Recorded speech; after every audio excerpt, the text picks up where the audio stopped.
طلباء اور طالبات کے لیے میں بات کو آسان کرنا چاہتا ہوں.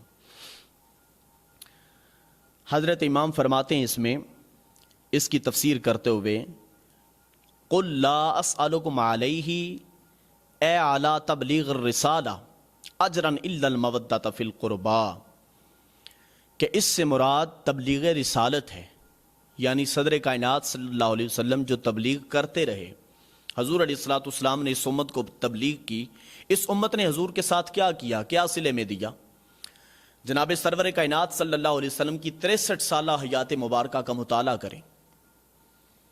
جو حضور علیہ السلام کی ظاہری حیات مبارکہ ہے اس کو سٹڈی کریں تو حضور علیہ السلام کے راستے میں کانٹے بچھائے گئے ہیں، گڑھے کھودے گئے ہیں، حضور علیہ السلام کی پشت مبارک پہ اوجری لا دی گئی ہے، کھالیں حضور علیہ الصلوۃ والسلام پہ پھینکی گئی ہیں، کوڑا حضور علیہ الصلوۃ والسلام پر پھینکا گیا ہے، کتنے ظلم و ستم کے پہاڑ ڈائے گئے ہیں حضور علیہ الصلوۃ والسلام کے لیے. لیکن حضور نے کیا فرمایا کہ جو میری تبلیغ کو تم دیکھتے ہو، تبشیر کو دیکھتے ہو، تنذیر کو دیکھتے ہو، میری جتنی تغدو ہے، جتنی میری جد و جہد ہے، جتنی میری کوششیں ہیں، آخر لا محالہ طور پر انسانی ذہن میں ایک سوال پیدا ہوتا ہے کہ آخر یہ انسان جو اتنی محنت کر رہا ہے، اتنی تغدو سے کام لے رہا ہے، یہ چاہتا کیا ہے؟ تو اس چاہت کو رب کائنات نے بیان کر دیا. فرمایا محبوب کی منشا کو دیکھنا چاہتے ہو، محبوب کی آرزو کو دیکھنا چاہتے ہو، محبوب کی چاہت کو دیکھنا چاہتے ہو تو اجرن الا المودۃ فی القربا، ہاں میری تبلیغ کے عوض، میری تبشیر اور تنذیر کے عوض اگر تم مجھے کچھ دینا چاہتے ہو تو فرمایا الا المودۃ فی القربا، تم میرے قرابت داروں سے محبت کیا کرو. اب یہاں پر رک کر میں ایک اور جملہ آسان کر دیتا ہوں.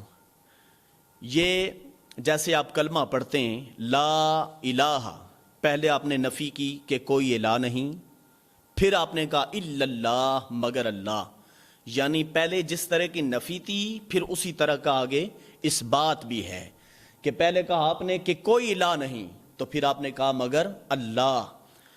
تو اسی طرح محبوب علیہ السلام فرماتے ہیں میں تم سے کوئی سوال تو نہیں کرتا، ہاں اگر تم مجھے اپنی طرف سے کچھ دینا ہی چاہتے ہو تو پھر الا المودۃ فی القربا، آگے پہلے لا کا استعمال کیا، لا اسالکم، میں تم سے سوال نہیں کرتا، نفی کر دی. پھر الا حرف استثناء کا استعمال کیا، ہاں اگر کچھ دینا چاہتے ہو تو پھر میرے قرابت داروں سے محبت کرنا. اب یہ قرابت دار کون ہیں اس بارے سنیے گا ذرا. یہ میرے پاس تفسیر الحسنات ہے، انہوں نے اس بارے قول نقل کیا ہے. کہتے ہیں کہ اہل قرابت اور قرابت داروں سے مراد حضرت مولا کائنات مولا علی شیر خدا، جناب سیدہ فاطمۃ الزہرا، جناب حسنین کریمین علیہم السلام، ان چاروں نفوسان قدسیہ کا ذکر کر کے کہتے ہیں یہ اہل بیت نبوت اور یہ اہل قرابت ہیں. یہ جو حکم ہے کہ تم محبت کرو، ان سے مودت سے کام لو، تو فرمایا مودت اور محبت کا حکم جو ہے یہ ان چاروں کے لیے ہے. یعنی حضور علیہ الصلوۃ والسلام کے ساتھ جیسی محبت حضور سے تھی ویسا پیار اور محبت ان سے بھی ہونا چاہیے. یہ محبت کا ایک الگ انداز ہے کہ یہاں پہ لفظ مودت کو استعمال کیا. میں آسان لفظوں میں محبت اور مودت کی ڈیفینیشن بھی کرتا چلوں. محبت یہ ہے کہ انسان کو جس چیز سے پیار ہو جائے، انسان چاہتا ہے وہ چیز ہمہ وقت میرے سامنے رہے، میں اسے تکتا رہوں، وہ میری آنکھوں سے اوجھل نہ ہو، اسے محبت کہا جاتا ہے. لیکن مودت یہ ہے کہ مودت کے لیے علماء یہ مثال دیا کرتے ہیں کہ مودت سے مراد مچھلی کا پانی میں رہنا ہے، کہ مچھلی کے دائیں بائیں آگے پیچھے اوپر نیچے یہ 6 اطراف و اکناف میں پانی ہوتا ہے، ایک سمت میں بھی پانی کم پڑ جائے تو مچھلی تڑپ تڑپ کے مر جاتی ہے. تو محبت کا لفظ استعمال نہیں کیا قرآن مجید میں، مودت کا لفظ استعمال کیا. تو علماء فرماتے ہیں کہ اگر مودت کو دیکھنا چاہو، آئمہ فرماتے ہیں کہ اگر مودت کو پرکھنا چاہو اور مودت کو دیکھنا چاہو کہ مودت کیا ہے تو فرمایا مچھلی کو پانی میں تک لو. مچھلی کے ہر سمت میں پانی رہتا ہے تو مچھلی کامیاب ہے. یعنی انسان کی زندگی کا ظاہر اور باطن، سویر اور شام، دن اور رات، اس کا ہر لمحہ مودت اہل بیت میں گزرے تو اس کا یہ جہاں بھی سنوارا گیا وہ جہاں بھی کامیاب ہے. اس کو مودت کہا جاتا ہے. محبت کا تو لفظ رب کائنات نے استعمال ہی نہیں کیا. اور ابھی میں نے جلالین کا حوالہ دیا تو اب اس کی شرح میرے پاس موجود ہے اردو میں. اس کو مولانا محمد نعیم دیوبندی صاحب ہیں، یہ دارالعلوم دیوبند انڈیا کے، ان سے پوچھتے ہیں کہ ان کا اس بارے کیا موقف ہے۔ اپنے تو اپنے ہوتے ہیں نا، تو بات وہ ہوتی ہے جس کو غیر بھی مانے، یہ علماء دیوبند میں ان کا شمار ہوتا ہے۔ انہوں نے جلالین کی شرح کرتے ہوئے، جس کا نام ہے کمالین، اس بارے میں یہ لکھتے ہیں کہ یہ جو محبت ہے نا، محبت کے حوالہ سے یہ صفحہ نمبر 42 پہ لکھتے ہیں کہ اہل بیت محمد کی محبت یقیناً جزو ایمان ہے اور محبت نبوی کا شاخسانہ ہے، یعنی محبت نبوی کا حصہ ہے اور محبت نبوی کا حق ہے۔ یہ مولانا محمد نعیم دیوبندی دارالعلوم دیوبند کے استاذ ہیں، انہوں نے کمالین میں لکھا کہ اہل بیت محمد کی محبت جو ہے وہ جزو ایمان ہے، یعنی اگر آپ کے ایمان میں محبت اہل بیت نہیں تو آپ کا ایمان کامل نہیں، آپ کا ایمان کامل و اکمل نہیں۔ اس بارے میں محبت اور مودت دونوں کو آپ ایک ترازو پہ لے آئیں اگر آپ کامیابی چاہتے ہیں تو۔ اب آئیے مزید اس کی ڈیفینیشن کو دیکھتے ہیں، اس کے بارے میں آئمہ کے کیا اقوال ہیں کہ آئمہ محبت اور مودت کے حوالہ سے کیا کہتے ہیں۔ یہ جو آیت مودت ہے، یہ میرے ہاتھ میں تفسیر مظہری ہے، قاضی ثناء اللہ پانی پتی اس میں رقم تراز ہیں۔ آپ فرماتے ہیں کہ حضور نبی رحمت صلی اللہ علیہ وسلم نے ارشاد فرمایا کہ میری اولاد سے محبت کرو اور اس معاملے میں کہ تم میرا حیا رکھو، میرا خیال کرو۔ یعنی کیا فرماتے ہیں کہ جب میری اہل بیت سے محبت کرو، ان سے کوئی بھی معاملہ ہو جائے تو اس معاملے میں تم میرا حیا اور میری پاس رکھو، میرا خیال رکھو کہ تم ان سے محبت کرتے ہو میری وجہ سے۔ حضور علیہ الصلوۃ والسلام اپنی طرف اشارہ فرما رہے ہیں کہ تم میری جانب دیکھو، میری وجہ سے تم اہل بیت محمد سے محبت کرتے ہو۔ اور اس کو حضرت سعید بن جبیر نے اور حضرت عمر بن شعیب نے بیان کیا ہے۔ اور دوسرے نمبر پر یہ فرماتے ہیں کہ امام طبرانی نے جو نقل کیا ہے وہ حضرت عبداللہ ابن عباس رضی اللہ تعالیٰ عنہ سے نقل کرتے ہیں کہ حضور سرور کائنات صلی اللہ علیہ وسلم کی بارگاہ میں قرابت داروں کے بارے میں سوال کیا گیا کہ یا رسول اللہ صلی اللہ علیہ وسلم، یہ قرابت دار کون ہیں، کن کی محبت کا حکم اللہ پاک نے ارشاد فرمایا ہے؟ تو حضور سرور کائنات صلی اللہ علیہ وسلم نے ارشاد فرمایا علی، فاطمہ اور ان دونوں کے دونوں صاحبزادے، یعنی حسن و حسین۔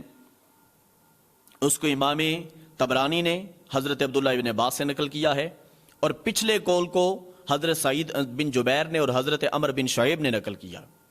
تو اب دونوں چیزوں کو دیکھیے، یعنی تم محبت کرو میری اولاد سے تو اس لحاظ سے کہ تم مجھے دیکھ رہے ہو، تم ان سے محبت کرو، ان سے کوئی معاملہ پیش آ جائے تو پھر میرا خیال رکھو، میرا پاس رکھو۔ حضور اپنی طرف اشارہ فرماتے ہیں کہ میرا خیال کرتے ہوئے، میری حیا رکھتے ہوئے ان سے محبت کرو۔ اور پھر پوچھا گیا یا رسول اللہ محبت والے کون ہیں، قرابت والے کون ہیں، کن سے محبت کرنی ہے؟ تو حضور فرماتے ہیں علی، فاطمہ، حسن اور حسین۔ اب جو شخص ان چاروں نفوسان قدسیہ کے بارے زبان کھولے اور اسے یہ حیا نہ ہو کہ ان کا واسطہ تو حضور سے ہے، تو پھر اس کے پیچھے کیا رہ جاتا ہے؟ تو موصوف نے جو لفظ خطا کا استعمال کیا، حضرت سیدہ پاک کی جانب اس کی نسبت کی، اتنا حیا کر لیتے، اتنا خیال کر لیتے کہ ان کا واسطہ تو حضور سے ہے، اور حضور بار بار فرما رہے ہیں کہ ان کی طرف نسبت ہو جائے، ان کی طرف کلام کرو، ان سے محبت کرو، ان سے مودت کرو، تو بیچ میں میرا واسطہ ضرور رکھو، میرا حیا کرو، میرا پاس رکھو، میرا خیال کرو۔ کاش کے موصوف بیان دینے سے پہلے ان عبارات کا مطالعہ کر لیتے، ان احادیث کو پڑھ لیتے۔ اور صرف یہی نہیں، آگے دیکھیے، حضرت قاضی ثناء اللہ پانی پتی فرماتے ہیں کہ ہم جمہور علماء کے نزدیک اور علماء اہل سنت کے نزدیک حضرت مولا علی پاک، جناب سیدہ پاک اور شہزاد امام حسنین کریمین علیہم السلام، ان کی محبت واجب ہے ہم پر۔ حضرت امام قاضی ثناء اللہ پانی پتی فرماتے ہیں، قاضی ثناء اللہ پانی پتی فرماتے ہیں کہ اہل بیت محمد کی محبت ہم پر واجب ہے، اور اس کو نہ صرف انہوں نے بیان کیا بلکہ دوسری جانب امام بغوی نے بھی لکھا، اور الدر المنصور میں حضرت امام جلال الدین سیوطی نے بھی لکھا۔ اور امام جلال الدین سیوطی وہی ہیں جن کو 72 دفعہ جاگتے ہوئے سرور کائنات صلی اللہ علیہ وسلم کی زیارت ہوئی، اور امام جلال الدین سیوطی کا یہی موقف ہے الدر المنصور میں کہ اہل بیت کی محبت ہم پر واجب کر دی گئی ہے۔ تو یہ جزو ایمان ہے، ایمان کا حصہ ہے، اس کے بغیر ایمان مکمل نہیں ہوتا۔ یہ تفسیر مزری کا قول میں نے آپ کے سامنے، اور امام جلال الدین سیوطی کے حوالہ سے الدر المنصور میں نے آپ کے سامنے رکھی۔ اب آئیے اسی مضمون کو آگے لے چلتے ہیں۔ یہ میرے پاس کتاب ہے علامہ حافظ عماد الدین ابن کثیر کی۔ یہ عماد الدین ابن کثیر علماء دیوبند کے پیشوا میں سے ان کا شمار ہوتا ہے، اور پرابلم یہ ہے کہ ہمارے اہل سنت و جماعت میں بہت زیادہ لوگ متعصبانہ سوچ رکھتے ہیں، بہت تنگ نظر ہیں، تنگ نظری سے کام لیتے ہیں، اور یہ ابن کثیر کو نہ پڑھتے ہیں، اور جو پڑھنے والا اسے روکتے بھی ہیں، بعض کرتے ہیں کہ ابن کثیر کو نہ پڑھو، یہ دیوبند سے تعلق رکھتے ہیں۔ تو ایسی بات بے شک ہے، لیکن یہ بات میں کلیئر کرتا چلوں کہ حافظ عماد الدین ابن کثیر وہ ہستی ہیں، وہ مفسر قرآن ہیں جنہوں نے علامہ محب تبری کے بعد سب سے بڑا احادیث کا مجموعہ تفسیر میں جمع کیا ہے، وہ حافظ عماد الدین ابن کثیر ہے۔ تو علامہ ابن کثیر تفسیر ابن کثیر میں کیا لکھتے ہیں؟ آپ فرماتے ہیں کہ ہم مانتے ہیں کہ ان کے ساتھ احسان اور سلوک اور ان کے ساتھ اکرام و احترام ضروری چیز ہے، یعنی کن کے ساتھ؟ علی، فاطمہ، حسن اور حسین علیہ السلام۔ یہ ابن کثیر کا موقف ہے۔ حافظ عماد الدین ابن کثیر فرماتے ہیں کہ ان چاروں نفوسان قدسیہ سے محبت کرنا، مودت سے کام لینا، اکرام و احترام سے کام لینا، یہ ہم پر واجب ہے، یہ ابن کثیر کہہ رہے ہیں۔ اور پھر اس میں دوسری چیز کو بیان کرتے ہیں کہ جو سرور کائنات صلی اللہ علیہ وسلم نے ارشاد فرمایا کہ میں تمہارے درمیان دو چیزیں چھوڑے جا رہا ہوں، ایک اللہ کی طرف سے تحفہ ہے، وہ ہے کتاب اللہ، دوسرا میری طرف سے تحفہ ہے، وہ ہے میری اہل بیت۔ یعنی جب تم کتاب اللہ کی جانب بڑھو تو پھر اللہ کا حیا کرو، اور جب اہل بیت کی جانب زبان کھولو تو پھر میرا حیا کرو۔ یہ دو تحائف تمہارے درمیان چھوڑے جا رہا ہوں۔ اس پہ تھوڑا سا اگر غور کر لیں، تھوڑا سا اگر، ایک تحفہ اللہ کی طرف سے ہے، وہ ہے کتاب اللہ، اور دوسرا تحفہ نبی علیہ السلام کی طرف سے، حضور علیہ السلام کی اہل بیت، حضور علیہ السلام کے اہل بیت گھر والے جناب سید پاک، جناب مولا علی پاک اور حسنین کریمین۔ تو اس میں انسان کو اتنی حیا کر لینی چاہیے کہ جو تحفہ حضور اپنی امت کو دے رہے ہیں، بھئی آپ کے استاذ، آپ کے پیر و مرشد، آپ کے بڑوں میں سے کوئی آپ کو تحفہ دیں، گفٹ دیں، تو وہ کوئی نارمل سا ہوگا؟ نہیں، بہت قیمتی ہوگا، آپ کے لیے انتہائی امپورٹنٹ ہوگا، اہم ہوگا، آپ اس کی قدر کریں گے، اس کو اپنی جان سے زیادہ عزیز رکھیں گے۔ اور دوسری جانب جب حضور سرور کائنات صلی اللہ علیہ وسلم امت کو تحفہ دے کے جا رہے ہیں، امت کو دو بہترین چیزیں دے کے جا رہے ہیں، اور فرما رہے ہیں انی ترکتم الثقلین ھذا کتاب اللہ وھذا اہل بیت اطراتی، اللہ کی طرف سے کتاب چھوڑے جا رہا ہوں اور اپنی طرف سے اہل بیت نبوت کو چھوڑے جا رہا ہوں۔ تو جو حضور تحفہ دے رہے ہیں، کیا اس کو خطا کی نسبت دے دیں گے آپ، اور خطا کی نسبت ان کی طرف کر دیں گے؟ کاش آپ یہ حدیث پڑھ لیتے، ان کا مطالعہ کر لیتے، اسٹڈی کر لیتے، ان کی طرف زبان کھولنے سے پہلے ادب کو پڑھ لیتے، ادب سیکھ لیتے کسی سے۔ اب اس بارے میں تاجدار صداقت خلیفہ اول بلا فصل بالتحقیق جناب حضرت ابوبکر صدیق رضی اللہ تعالیٰ عنہ کا قول نقل کرتا ہوں، اس قول کو کوٹ کرتا ہوں۔ اس کو حافظ عماد الدین ابن کثیر نے تفسیر ابن کثیر میں لکھا ہے۔ حضرت ابوبکر صدیق فرماتے ہیں حضرت مولا علی سے، دونوں اکٹھے تھے، حضرت ابوبکر صدیق نے جناب مولا علی پاک سے کہا کہ میں لوگوں کے ہاں یہ امیج دے رہا ہوں لوگوں کو، اور لوگوں کو اس بات کی طرف لا رہا ہوں کہ تم میرے قرابت داروں سے محبت کرنے کے بجائے حضور کے قرابت داروں سے محبت کرو، تم میرا لحاظ رکھنے کے بجائے حضور کا لحاظ رکھو۔ یعنی مجھے سب سے عزیز بات یہ ہے کہ تم میرے رشتہ داروں سے اتنی محبت نہ کرو جتنی محبت اہل بیت نبوت سے کرتے ہو۔ اور میں لوگوں کو تبلیغ کرتا ہوں، لوگوں کو اس طرف بلاتا ہوں اور دعوت دیتا ہوں لوگوں کو، اور اس بات کا حکم دیتا ہوں کہ تم اہل بیت نبوت سے محبت کرو۔ یہ حضرت ابوبکر صدیق کا قول حافظ معد الدین ابن کثیر نے نقل کیا ہے۔ اور آگے چلیے، حضرت ابو ذر غفاری سے حضرت ابن کثیر نقل کرتے ہیں کہ حضرت ابو ذر غفاری کہتے ہیں رسول عربی صلی اللہ علیہ وسلم نے ارشاد فرمایا، تم میری اہل بیت کی مثال دیکھنا چاہتے ہو تو اہل بیت کی مثال مثل نوح علیہ السلام کی کشتی کے ہے، اور جو اس میں چلا گیا اس نے نجات پا لی، اور جو اس میں داخل نہ ہوا وہ ہلاک ہو گیا۔ حافظ معد الدین ابن کثیر حضرت ابو ذر غفاری سے یہ روایت نقل کرتے ہیں، اور میں اس کو کوٹ کر رہا ہوں کہ حضور سرور کائنات صلی اللہ علیہ وسلم نے ارشاد فرمایا، اہل بیت نبوت کی مثال کشتی نوح علیہ السلام کی مثال ہے، یعنی جو اس کشتی میں بیٹھ گیا وہ کامیاب ہوا، اور جو اس میں نہ بیٹھا وہ دنیا میں غرق ہو گیا۔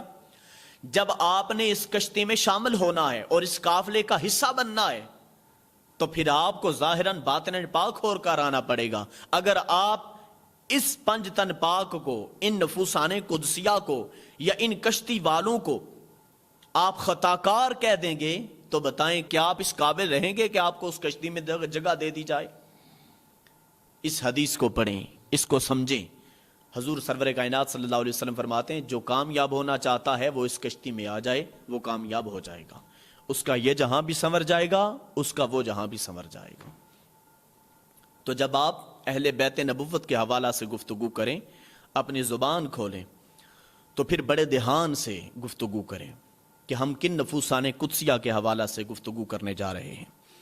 اب آئیے تفسیر روح البیان، اس کے حوالہ سے میں چند نکات آپ کے گوش گزار کرتا چلوں۔ یہ پہلے ترکیب نحوی سے کام لیتے ہیں، قل لا اسألکم علیہ اجرا الا المودۃ فی القربی کے حوالہ سے۔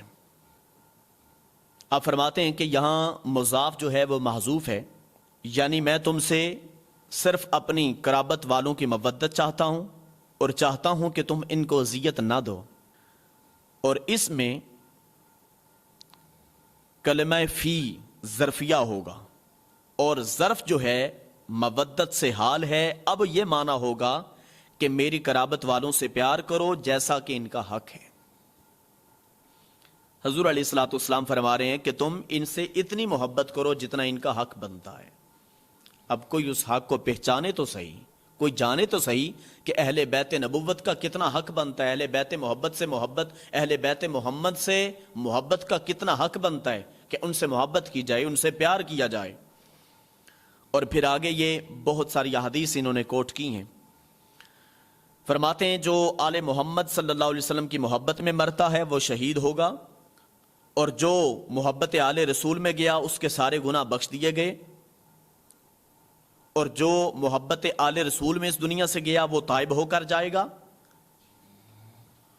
اور جو محبت آل محمد میں اس دنیا سے اٹھا اللہ تعالیٰ اس کے لیے جنت کے لیے آسانیاں پیدا فرمائے گا۔ اور پھر صرف یہی نہیں، صاحب روح البیان لکھتے ہیں کہ جو اہل بیت سے محبت کرتا ہے اور اس محبت میں وہ دنیا سے اٹھ گیا، وہ اہل سنت و جماعت میں اٹھایا جائے گا۔ یہ اہل سنت و جماعت کیا ہے؟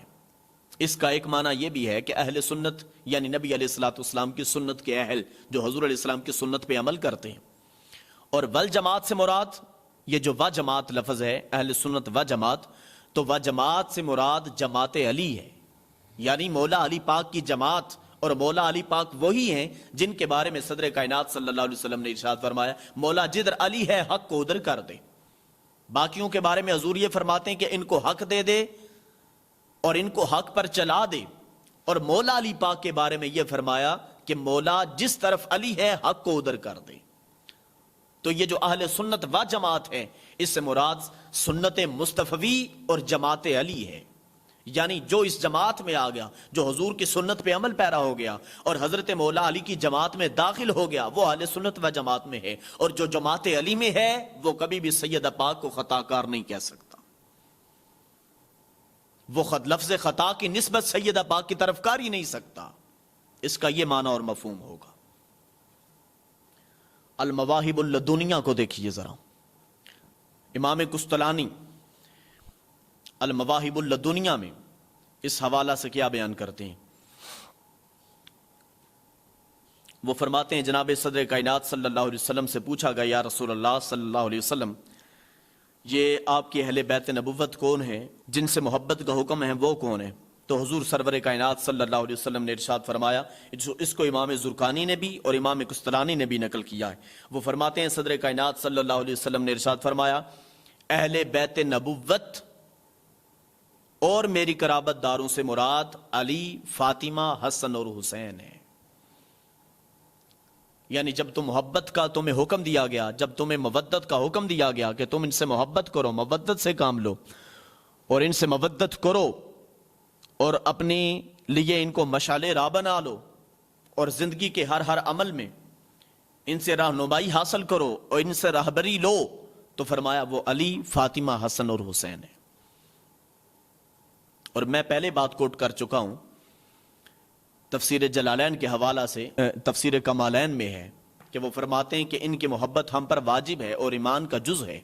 جہاں محبت کا وجوب آ جائے وہاں خطا نہیں ہوتی،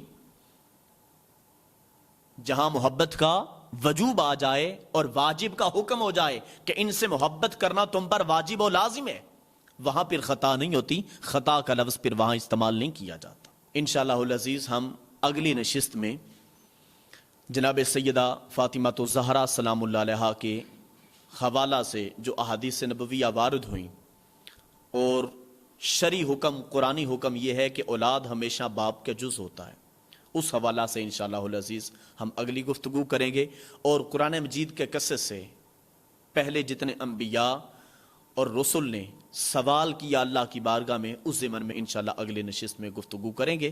اللہ تعالیٰ سب کو ہدایت نصیب فرمائے۔